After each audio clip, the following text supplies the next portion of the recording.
Ok, bonjour. Bonjour. Bienvenue à ma nouvelle chaîne. Je vais parler de l'open source et de toutes les technologies qui ont quelque chose à voir avec.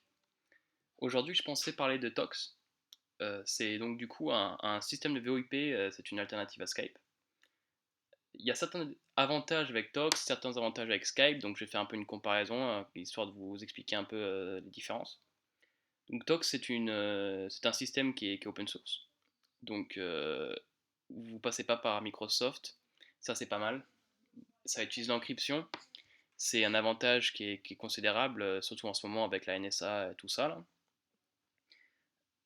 Après, le désavantage avec Tox, c'est que même si c'est un logiciel qui est pas mal, qui fonctionne très bien, pas beaucoup de gens l'utilisent. Donc, forcément, si vous voulez parler à des gens, Skype, ça va peut-être plus vous convenir. Après, si vous avez des amis qui sont un peu fanatiques de l'open source, de Linux et tout ça devrait pas être trop difficile de leur demander de passer sur Tox. C'est à vous de voir quoi. Mais du coup, Skype, l'avantage avec Skype, c'est que tout le monde l'utilise.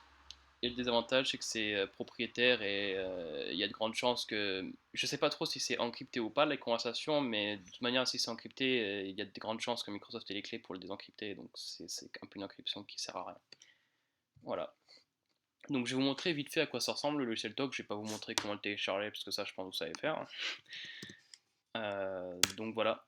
Ce que j'ai oublié de dire, c'est que TOC, c'est un protocole de communication. En fait, c'est comme MP3 ou FLAC. Enfin, si vous voulez, ou comme plutôt le IPv4, c'est comme un protocole.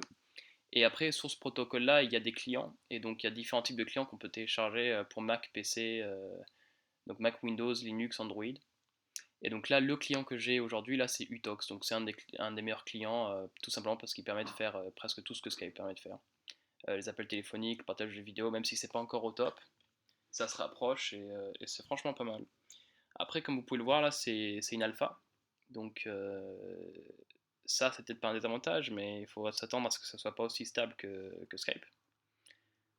Mais bon, moi, dans toutes les fois que je l'ai utilisé, j'ai jamais eu trop de problèmes. Donc, voilà. Donc, voilà, c'est assez facile d'utiliser Utox ou Tox en général. Ici, là, votre ID Tox, en fait, finalement, c'est comme votre numéro de téléphone ou votre nom d'utilisateur sur Skype. Pour appeler quelqu'un, il vous suffit de composer en fait ce truc-là, ou alors l'ajouter dans vos listes d'amis.